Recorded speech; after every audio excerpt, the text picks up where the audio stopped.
Looking to build an absolutely monstrous front squat that puts the DYEL version of XIAOJUN to shame?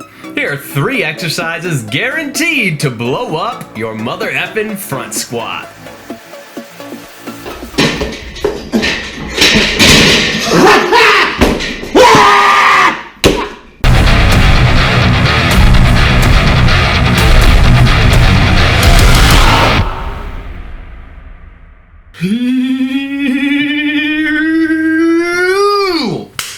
What's up, guys? Enkiri here, and today we're going to talk about building a big old front squat. Now, I may be biased here because the front squat's probably my all-time favorite exercise, but you know what, man? There is nothing more badass than a massive front squat. If you train it right, you might even be able to beat a completely detrained, unroided XIAOJUN circa 2022. But I talk over and over and over again about the massive all-around utility and carryover that front squats have. They make you a better athlete. They keep your mobility honest through multiple key joints and muscle groups, the hips, the knees, the ankles, the upper back, the lats, the wrists, etc. They build massive and monstrously strong legs. They build a level of thoracic extensor strength that is unrivaled by any other movement, and they make you a much better all-around squatter compared to non-front squatters. So front squats are super valuable in general, and they improve pretty much everything. So they have been included on several of my lists of key accessory movements for building other exercises. But what about for the squat enjoyers like myself who just want to improve the front squat for its own end because they realize how badass and cool of a movement that it is? Well, today your prayers will be answered because I'm going to teach you guys how to take your front squat gains to the next level. And let me tell you right now, no Dr. Mike anti-front squat cope will be accepted on this video. We are gathered here today to celebrate our love of front squats. So check your cope at the door, please, and please remember to like the video, subscribe to my channel, and if you enjoy my content, please consider supporting my work by picking up a training program from my website, www.enkirielitefitness.com. I have over 65-star reviews on Google. You can check them out for yourself, and if you do, your gains will thank you. I hope you enjoyed the video. Now let's talk about the 3 exercises that will absolutely blow up your front squat. But before we get any further, I want to take a quick minute to thank Hume Health for sponsoring today's video. This is the BodyPod by Hume Health, a highly advanced health tracking scale that uses a patented bioelectrical impedance frequency that the makers claim is within 3% accuracy of a medical grade DEXA scan, making it a convenient option for those who want to track changes in both body composition and various health metrics over time. So it's a pretty cool little toy, and this is actually the first experience that I have ever had with any form of body composition analysis, so unfortunately, I'll never get to know just how shredded that I was here a few years ago, but currently I'm sitting right around 170 pounds body weight most days, and about 15% body fat according to the BodyPod, with a fat-free mass index of over 24, a BMI that puts me firmly into the overweight category, and a score of 5 on the visceral fat index, which is considered low. My skeleton weighs a burly 28 pounds, and I'm carrying 143 pounds of fat-free mass along with 26 pounds of fat mass. One of the coolest metrics here, in my opinion, is one that I've never even heard of, and it is something called protein mass. According to the BodyPod, my protein mass is 28 pounds, which is quite high, where a high number here is indicative of a higher amount of exerted force compared to someone who's carrying the same amount of muscle mass but has a lower protein mass. Now, I thought this was really interesting because I am objectively well above average strength, and that can actually be analyzed by this seemingly innocuous little metric that this scale is able to calculate. So I'm having fun with this thing, guys. There are some really neat metrics that you can track and now try to improve by virtue of being able to track them, and that's exactly what I intend to do with this nifty little tool moving forward. If you would like to track these same metrics for yourself, be sure to check out the link for the BodyPod in the description down below. Discount code Enkiri gets you 15% off your order. I hope you guys enjoy, and again, I want to thank Hume Health for sponsoring today's video. Now, if you remember my last video in this series, I talked about how to blow up your deadlift and take your pulling gains to the next level. And one of the key components therein was the intelligent application of sub-maximal deadlifting. So we're talking weights that are like 70 to 80% of your 1 rep max, maybe even less than that sometimes, as a big part of building a big deadlift. Now, when it comes to the front squat, I'm going to pull the frickin' Uno reverse card on you right now, and I'm going to tell you that the exact opposite is true. If your goal is to build the biggest front squat possible for its own sake, then the most important thing that you can do, perhaps more so than on any other lift, is to incorporate heavy front squats. If you want to get strong at front squats, if you want to get good at heavy front squats, then in this particular case, you have to do heavy front squats. Submaximal work is amazing, but in this case, it just doesn't quite hit the same way. Probably because getting good at heavy front squats is very dependent on being able to hold a reliable front rack position with that rigid upper back under maximal loads. And building that type of massive thoracic extensor strength requires frequent task-specific work. So in that vein, repeat triples for general training purposes, as well as auto-regulated top set triples during blocks when you're really trying to push maximal strength, are probably going to be the sweet spot here in terms of training the front squat most of the time for building up the biggest single in the long run. For example, in my quest to get a strong enough upper back to zombie front squat 405 pounds. Now remember, this is at a time where I had already front squatted with a clean rack 430 pounds. I wanted to zombie squat 405. I had been out of practice of front squats for a little while at that time, and I came back just blasted myself with zombies for a little while.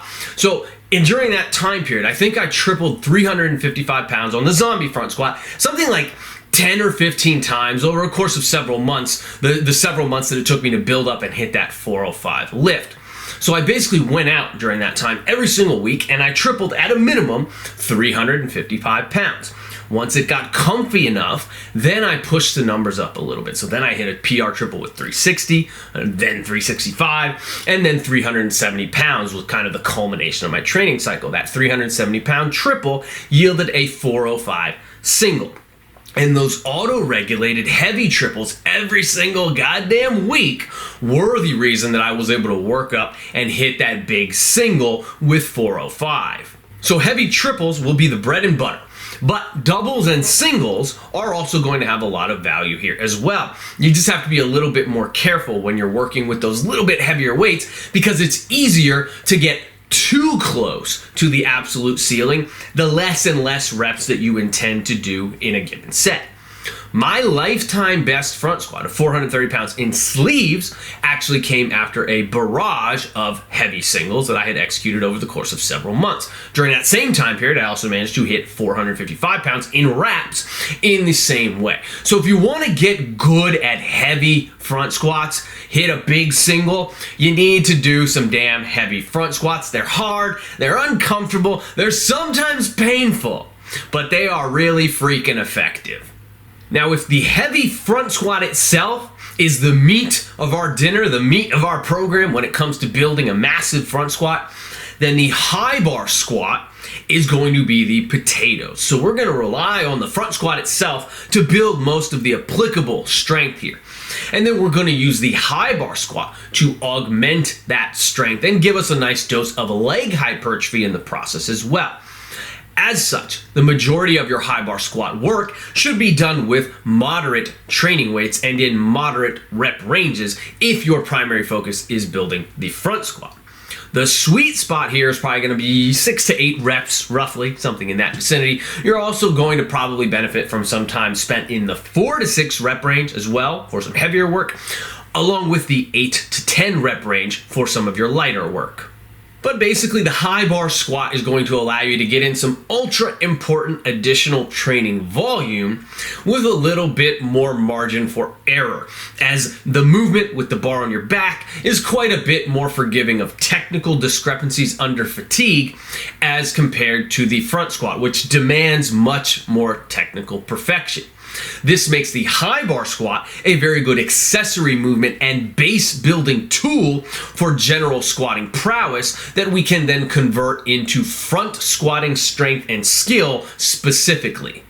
And as an added bonus, if you have access to a safety squat bar, probably my favorite specialty bar of all time, then you should absolutely make use of that implement in your quest for a big front squat, as it can fully replace your straight bar, high bar squat work if you want it to.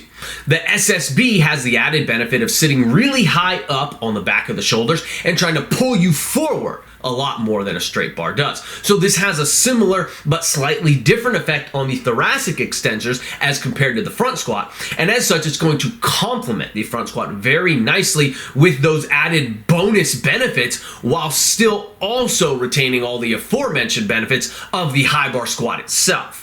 And finally, I hate to be the bearer of bad news, but now you gotta eat your damn vegetables, sonny. In this case, you're gonna be sucking down some pin front squats, one of the most brutal squat variations that you can choose to subject yourself to.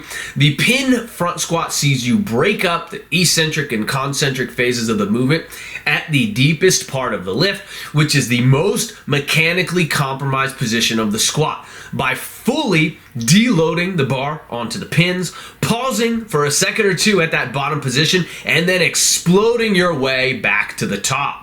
This deload and explode sequence accomplishes two important things.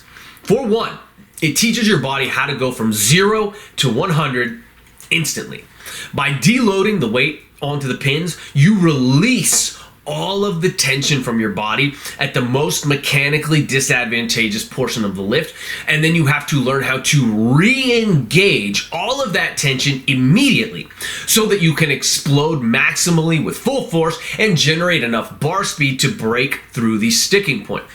So you will become monstrously strong out of the whole of the squat, and you will take the thoracic extensor strength benefits of front squats and amplify them to the 1000th degree.